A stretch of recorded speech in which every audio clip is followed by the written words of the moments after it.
Hey guys, so in this week's episode of Make It with Calvin, we're doing things a little bit differently. Normally I'm not known for doing cooking videos or things like that, but I figured I might as well share with you guys during the holidays while I'm down here visiting with my family, my favorite holiday themed recipes. And by that I mean, sure, I'm filming this on Thanksgiving Day, but really these recipes could be used any time of the year, but these are my favorites to cook up and enjoy over Thanksgiving, Christmas, all that stuff. So let's dive into it.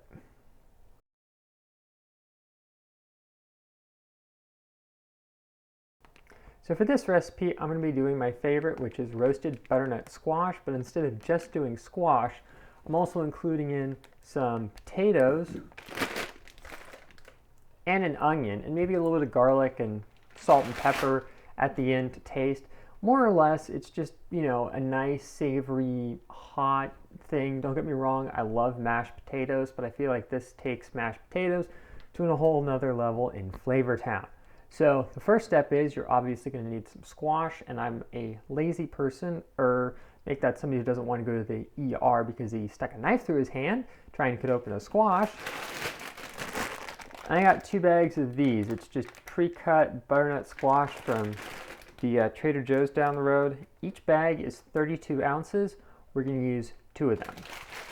Also, we're going to need a nice big container to put everything in because we're going to soak these in a bit of vegetable oil, cooking oil of your choice really. And we're just going to let these sit for a couple of hours, ideally before we cook them. Ideally, we want to let these items soak and let all the flavors get to know each other. But if we don't have time to do that, we can just take everything and shove it into the oven and cook it up, and that's perfectly fine.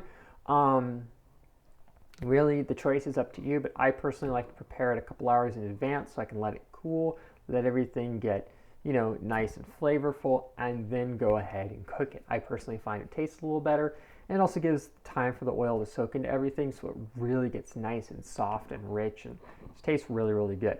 So let me go ahead and wash the potatoes off camera. Then we're going to chop them up into pieces about the same size as the squash so everything cooks the same.